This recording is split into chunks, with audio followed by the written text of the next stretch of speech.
ভাই মুখে একদমই রুচি নাই। সো এইজন্য আম্মুকে বললাম যে আজকে মাছ ভুনা করতে সামান্য একটু আলু দিয়ে। আর আম্মুর হাতে এই আইটেমটা honestly speaking খুবই মজা, খুবই মজা। সো যেহেতু আমরা মাটির চুলাতে রান্না করি আর মাটির চুলাতে যেকোনো রান্না এত মজার হয়। সো এর জন্য হচ্ছে আগে আমরা মাছটা ডিপলি ভাবে ফ্রাই করে নিয়েছি।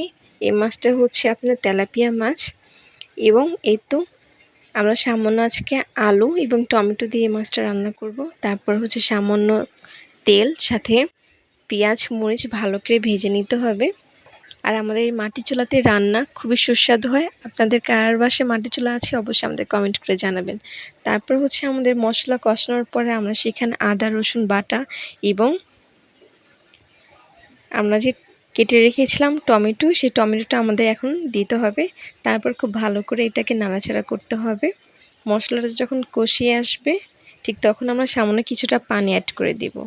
তারপরে সেখানে স্বাদমতো লবণ, হলুদ, মরিচ সব কিছু দিয়ে আবার আমরা কষাবো সেটা।